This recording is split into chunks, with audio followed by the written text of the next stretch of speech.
अहमदाबाद रोज सवारे 7 to 12। अहमदाबाद का बच्चा बच्चा जानता है कि धोनी ते कीधुं એટલે फाइनल फाइनल મોર્નિંગ। આજે સવારે મારો એક્સિડન્ટ થતા રહી ગયો। વાંક મારો જ હતો।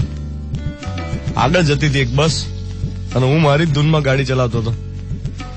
એક સ્પીડ બ્રેકર આવ્યું, બમ્પ આવ્યો, બસે બ્રેક મારી અને મારું ધ્યાન નહીં। છેલ્લી ઘડીએ મેં બ્રેક મારી અને બચી ગયો અથડાતા ટકરાતા। પણ જો અથડાઈ ગઈ હોત મારી ગાડી બસ સાથે તો હું શું કરત? આઈ વોઝ જસ્ટ થિંકિંગ કે મારું રિએક્શન શું હોત? બધું ડિપેન્ડ કરે છે કે બસ વાળાનું રિએક્શન શું હોત। જો એનો ડ્રાઈવર ગુસ્સાવાળો હોત તો મેં શું કર્યું હોત? જો એનો ડ્રાઈવર શાંત હોત તો મેં શું કર્યું હોત? આવા ટાઈમે આવેગ ઉપર કાબુ ના રહે ને તો વાતનું અતેસર થઈ જાય। તમે જુઓ, કઈ કેટલાય રોડ એક્સિડન્ટ્સમાં એક્સિડન્ટ થયા પછીનો જે ઝઘડો હોય છે એ વધારે ઘાતક હોય છે અને આવેગ પર કાબુ ના રહે એને કારણે તો કેવું થતું હોય। અમેરિકામાં હમણાં થોડા ટાઈમ પહેલા એક શૂટ આઉટની ઘટના થઈ। ઇવન ત્યાં ડોમેસ્ટિક વાયોલન્સ પણ ખૂબ છે। એનું કારણ શું?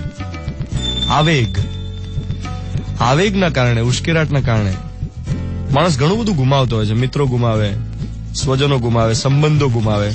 કેમ? કારણ કે ઉશ્કેરાટમાં એને ખબર જ નથી એ શું કરે છે। જયારે ગુસ્સો આવે ને ત્યારે સામેવાળાનો બધો ભૂતકાળ ભૂલી જતો હોય છે। આસપાસ કોણ ઉભું છે, કોની સાથે કેવી રીતે વાત કરાય, કોની હાજરીમાં કેવી રીતે બોલાય, એ બધું ભૂલીને માણસ નાહક ગુસ્સો કરતો હોય છે અને કદાચ પછી પસ્તાવો થાય કે મારે આવેશમાં આવીને આવું નહોતું કહેવા જેવું। તમે જો ઓફિસમાં માર્ચ મહિનો ચાલે છે હવે તો કેટલાય બોસીસ ફ્રસ્ટ્રેટેડ જોવા મળશે। કેમ?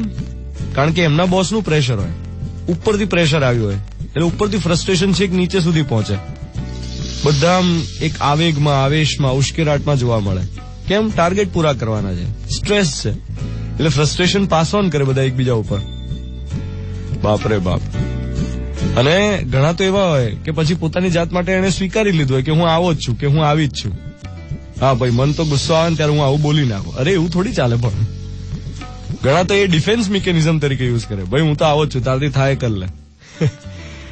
આ તારાથી થાય કરી લેની જગ્યાએ મારાથી થાય કરી શકીશ, હું પ્રયત્ન કરીશ આવેગને રોકવાનો, ઉશ્કેરાટને રોકવાનો। જો એટલી સમજણ કેળવાઈ જાય તો કઈ કેટલાય સંબંધો બચી જાય, કઈ કેટલું ટેન્શન ઘટી જાય અને કઈ કેટલોય આવેગ, આવેશ શમી જાય। 7:13 થઈ રહી છે 0.3 પર। હું છું ધ્વનિત તમારી સાથે। Good morning my dear.